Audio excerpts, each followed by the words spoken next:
তিশা বড়ুয়া। আমি হলাম যে এবারে এসএসসি ক্যান্ডিডেট ছিলাম, তো এক্সাম শেষে অনেক লম্বা একটা বন্ধ পেয়েছি ঈদে, তাই আমরা হলো যে সবাই মিলে ফ্যামিলির সবাই মিলে রাঙামাটিতে ঘুরতে আসছি। সেখানে এসে প্রথমে হলো যে আমি রাজবন বিহারে গেলাম আমাদের, দেন পলওয়েল পার্ক, দেন ডিসির বাসভবন, এখন এখানে ঝুলন্ত সেতুতে এসেছি, এরপর হলো যে আরণ্যক যাব। খুবই ভালো লাগছে। আমার সবসময় প্রাকৃতিক পরিবেশ ভালো লাগে, তো তো মিস করলাম না আর কি।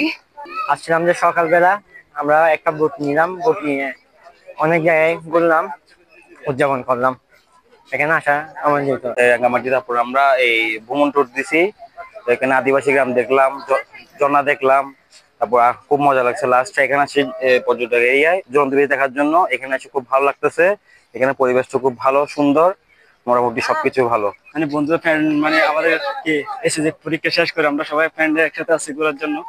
এসে এখন ভালো লাগতেছে, পাহাড়ি চূড়ান্ত দেখে মন টন জুড়ে গেছে। হ্যাঁ, আমরা এই বাচ্চাদের এই যে গ্রীষ্মের ছুটি আছে, কোরবানের ছুটি আছে, এই লম্বা বন্ধতে অনেক দিন বন্ধ পেয়েছি। কোথায় যাব দেখতেছি পাহাড়, বাচ্চারা খুবই পাহাড় পছন্দ করে, বোট জার্নিং পছন্দ করে।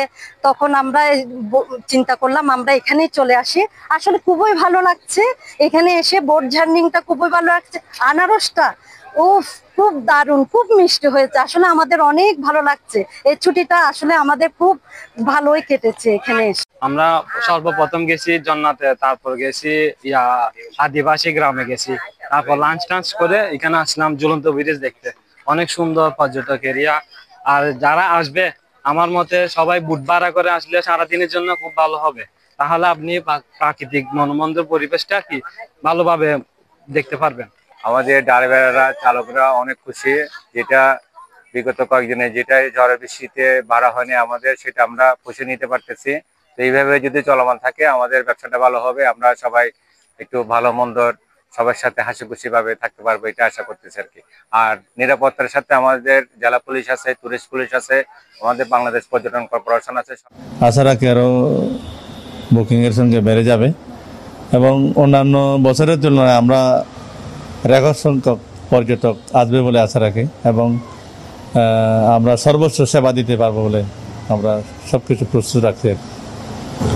আমাদের এখানে যেহেতু কাপ্তাই লেক ঘিরে আমাদের ট্যুরিজম, এখানে আমরা বোটগুলো রেডি রাখছি এবং আমাদের যে অ্যাকোমোডেশন এবং আমাদের যে রেস্টুরেন্টগুলোতে যে চাইনিজ, বাংলাদেশি এবং বিভিন্ন ধরনের আমাদের এখানকার স্থানীয় ফুড পাওয়া যায়। আশা করি যারা আমাদের রাঙামাটিতে আসবে তারা আমাদের অ্যাকোমোডেশন এবং ফুড নিয়ে এনজয় করবে।